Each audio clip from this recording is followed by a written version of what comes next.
Payg'ambarimiz o'gitlari.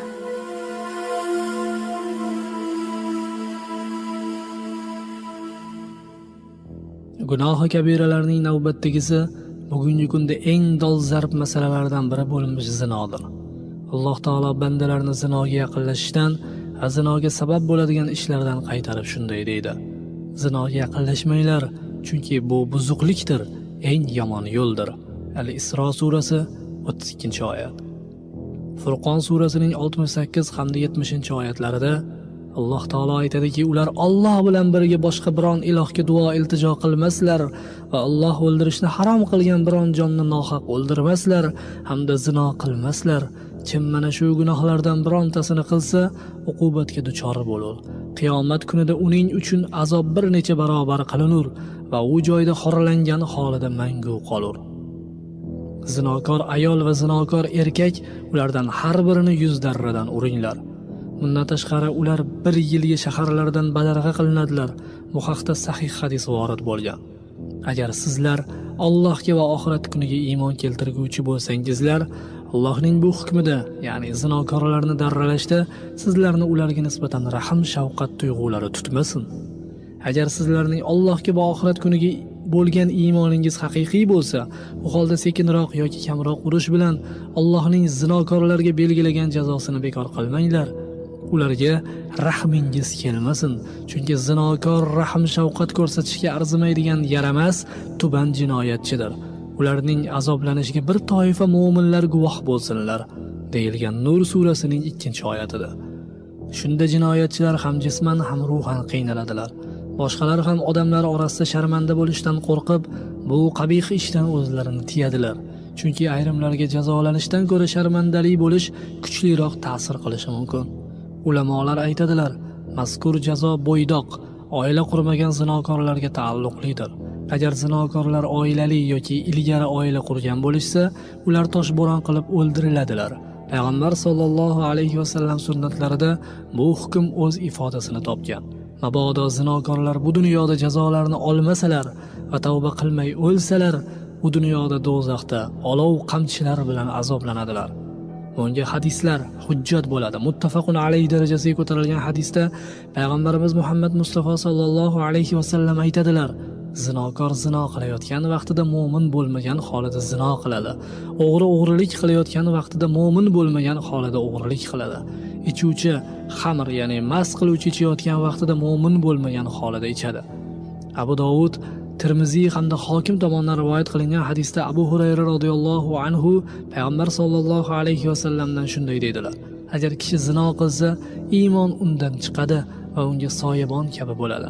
Agar zinodan bosh tortsa, iymon unga qaytadi. Yana Abu Hurayradan Payg'ambar alayhisalom aytdilar: Kimki zino qilsa yoki xamr ichsa, xuddi inson boshidan ko'ylagini yechib olgandek, Alloh undan iymonini yechib oladi. Hokim rivoyati, sahih hadis. Payg'ambar alayhisalom aytadilar: 3 toifa odamga qiyomat kunida Alloh gapirmaydi, ularni gunohlaridan poklamaydi, ularga qaramaydi va ularga alamli azob bo'lur. Ular zinokor qariya, yolg'onchi podshoh va mutakabbir kambag'al. Muslim hamda Nasai rivoyati. Samura ibn Jundub radhiyallohu anhu rivoyat qilgan hadisda aytilishicha, Payg'ambar alayhisalom tush ko'rdilar. U zotning oldilariga Jabroil va Mikoil alayhisalomlar kelishdi. Yo'lga tushdik va tandirga o'xshagan narsa oldiga keldik. Undan shovqin suron eshitilib turardi. Qarasak, uning ichida yalang'och erkak va ayollar bor ekan. Ularga taglaridan olov kelib turar ekan. Ularga shu olov kelganda yaqinlashganda esa qichqirar edilar. Tandirga o'xshagan bino ichidagi yalang'och erkak ayollarga kelsak, ular zinokor erkak va zinokor ayollardir. Buxoriy rivoyati. Zinokorlar qiyomatga qadar mazkur azobga giriftor bo'lurlar. Allohdan avf va ofiyat tilaymiz. Ato rahimahulloh jahannam haqidagi uning 7 darvozasi bo'lur oyatining tafsirida shunday deganlar: Bu darvozalarning eng g'am tashvishlisi, qayg'ulisi, eng issig'i va eng badbo'yi bila turib zino qilgan zinokorlar kiradigan darvozadir. Mahkul Dimashqiy rahimahulloh aytadilar: Do'zax ahliga juda ham badbo'y hid keladi. Shunda ular: Biz bu hiddan ko'ra sassiqroq, badbo'yroq hidni hidlamagan edik deyishadi. Ularga bu zinokorlar farjlarining hididir deyiladi. Tafsir imomlaridan biri Ibn Zayd rahimahulloh aytganlar: Aniqki zinokorlar farjlarining, ya'ni avrat joylarining hidi do'zax ahliga ozor beradi.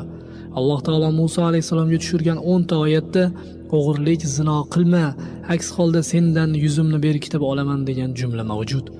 Rivoyat qilishlaricha shayton qo'shinlarni yer yuziga yubora turib, qaysi biringiz bir musulmonni yo'ldan ozdirsangiz, uning boshiga toj kiydiraman deydi. Ularning eng fitnakorrog'i shaytonga eng yaqini bo'ladi.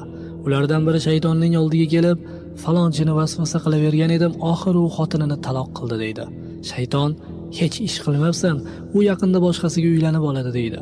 So'ng boshqasi kelib, falonchini vasvasa qilavergan edim, oxiri uni birodari bilan urushtirib qo'ydim deganida, u hech ish qilmabsan, yaqinda qaytadan yarashib oladi deydi.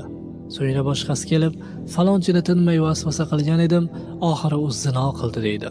Shayton juda zo'r ish qilibsan deb uni yoniga chorlaydi va boshiga toj kiydiradi. Shayton va qo'shinlarining yomonligidan Alloh taolo o'z panohida saqlasin. Abu Hurayra radhiyallohu anhu dan rivoyat qilinadi. Ushbu hadis payg'ambar alayhisalom aytdilar: "Iymon bir libosdirki, Alloh uni xohlagan kimsasiga kiydiradi. Agar banda zino qilsa, undan libos yechib olinadi. Bordi-yu tavba qilsa, unga iymon libosi qaytariladi." Bayhaqiy, Abu Dovud hamda Tirmiziy rivoyati. Abu Musa radhiyallohu anhu dan payg'ambar alayhisalom aytadilar: "Kimki ichkilikka mukkasidan ketgan holda vafot etsa, Alloh azza va jalla uni Guta daryosidan sug'oradi" degandilar. Guta daryosi nima deb so'rashdi? Shunda u zot sallallohu alayhi va sallam u fohishalarning farjlaridan, ya'ni uyat joylardan oqadigan daryo bo'lib, ularning farjlarining badbo'yi do'zax ahliga ozor beradi dedilar. Ibn Hibbon hamda Hokim rivoyati. Ya'ni do'zaxda fohishalarning farjlaridan qon yiring oqadi. So'ng mast qiluvchi ichimlikni ichishga odatlanib qolgan kimsalar shu jirkanch ichimlik bilan siylanadilar. Rivoyat qilishlaricha jahannamdagi bir vodiyda ilonlar bo'ladi. Har bir ilonning yo'g'onligi tuyaning bo'ynidek bo'lib, ular namozni tark qiluvchilarni chaqadilar. Ularning zahari inson jismida 70 yil o'z ta'sirini ko'rsatadi. So'ng uning go'shtlari xilvirab uzilib tushadi. Jahannamda Jubbul Huzn, ya'ni qayg'u o'rasi deb nomlangan yana bir vodiy bo'lib, u ilon va chayonlar makoni bo'ladi. Har bir chayon xachirdek keladi. Uning 70 ta nishi bo'lib, har bir nishi zaharga to'la bo'ladi. U zinokorni chaqib zaharlaydi, uning og'rig'i 1000 yil azob beradi. So'ng zinokorning go'shtlari titilib ketadi va farjidan qon yiring oqadi. Rivoyatlarda kelganki, kimda kim oilali ayol bilan zino qilsa, ularning har ikkisiga qabrida islom ummatiga beriladigan azobning yarmi beriladi. Na'uzubillah. Qiyomatda esa Alloh taolo erning foydasiga hukm qiladi. Mazkur holat bu ishdan bexabar bo'lgan taqdirda ro'y beradi. Agar erning xabari bo'lsa-yu, sukut saqlasa, e'tibor bermasa, Alloh unga jannatni harom qiladi. Chunki Alloh taolo jannat darvozasiga sen dayusga haromsan deb yozib qo'ygan. Ahli oilasining fahsh buzuqlik qilishini bila turib, sukut saqlaydigan va rashk or qilmaydigan kimsa dayus hisoblanadi. Rivoyat qilishlaricha, kimki o'ziga halol bo'lmagan ayolni shahvat bilan ushlasa, qiyomat kunida qo'li bo'yniga bog'langan holda keladi. Agar o'psa, lablari olovda qirqiladi. Bordi-yu zino qilsa, qiyomat kunida sonlari tilga kiradi-da, uning zarariga guvohlik beradi. Men haromga mindim deydi. Shunda Alloh taolo unga g'azab ko'zi bilan qaraydi. Bu qarashdan badanidagi go'shtlar erib tushadi. U sarkashlik qilib, men bu ishni qilmaganman deydi. Unga qarshi tili guvohlik berib, men halol bo'lmagan so'zlarni so'zlaganman deydi. Qo'llari men haromni ushlaganman desa, ko'zlari men haromga nazar tashlaganman deydi. Oyoqlari men halol bo'lmagan ishga yurib borganman deydi va farji men qilganman deydi. Saqlovchi farishtalardan biri men eshitganman desa, ikkinchisi men yozganman deydi. Alloh taolo men bilib uni yashirganman deydi. So'ngra farishtalarga uni ushlanglar va azobimdan tottiringlar. Darhaqiqat behayo kimsaga g'azabim kuchaydi deb buyuradi. Quyidagi oyat karima bu fikrni tasdiqlaydi. U kunda qiyomatda qilib o'tgan amallari sababli ularning tillari ham, qo'l va oyoqlari ham o'zlarining ziyonlariga guvohlik berur. Nur surasi 24-oyat.